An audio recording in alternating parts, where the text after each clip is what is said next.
Praise the Lord. இன்றைக்கான வசனம், அதற்கு கர்த்தர், யூதா எழுந்து புறப்படக் கடவன், இதோ அந்த தேசத்தை அவன் கையிலே ஒப்புக் கொடுத்தேன் என்றார்.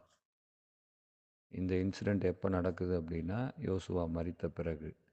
ஆனால் பர்டிகுலராக ஏன் ஆண்டவர் யூதாவை எழுந்து புறப்பட சொன்னார் அப்படிங்கிற ஆவிக்குரிய விஷயம் என்ன அப்படின்னா, யூதா அப்படிங்கும்போது ஸ்தோத்திரம், துதி.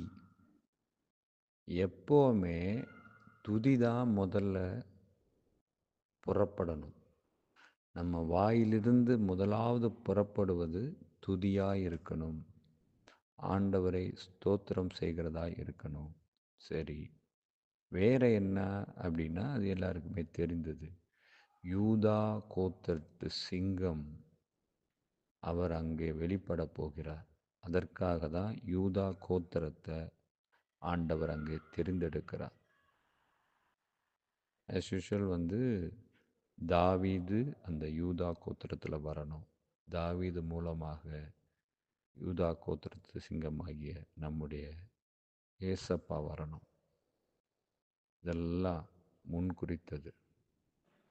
இன்னொன்று, யூதாவை தெரிந்து கொண்டது அந்த யூதாவிற்கு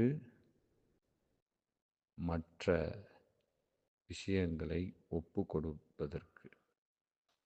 கொடுப்பதற்கு மாத்திரமல்ல, அந்த இடத்திலே சத்துருக்கள் எதிரிலே யூதாவை உயர்த்துவதற்கு.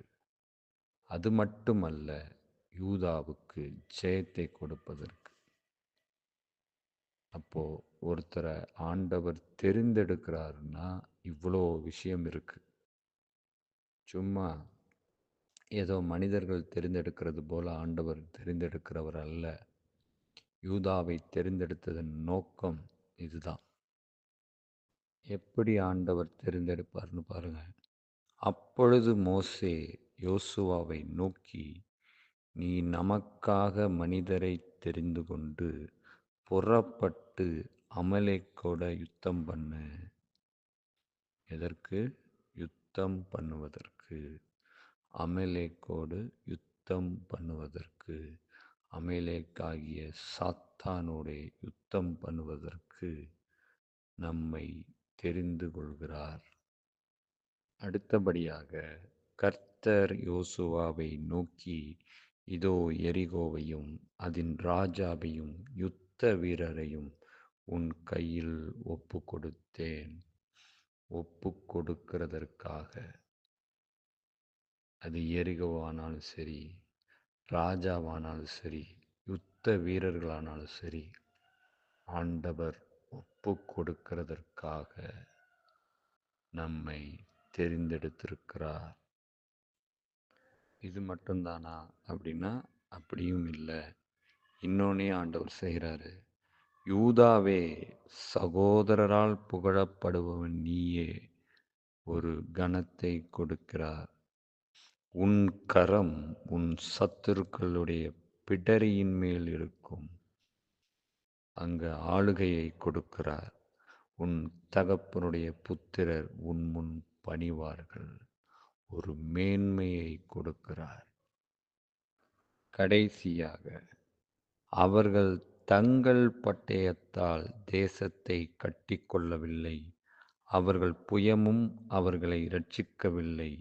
நீர் அவர்கள் மேல் பிரியமாயிருந்தபடியால் உம்முடைய வலது கரமும் உம்முடைய புயமும் உம்முடைய முகத்தின் பிரகாசமும் அவர்களை இரட்சித்தது. தெரிந்து கொண்டவர்களால் இதெல்லாம் நடக்கலை.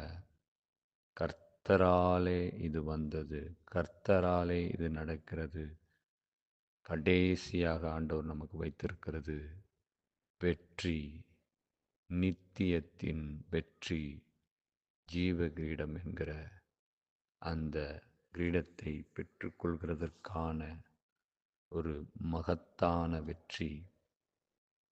ஜீவ புஸ்தகத்தில் இடம்பெற்றிருக்கிற ஒரு வெற்றி.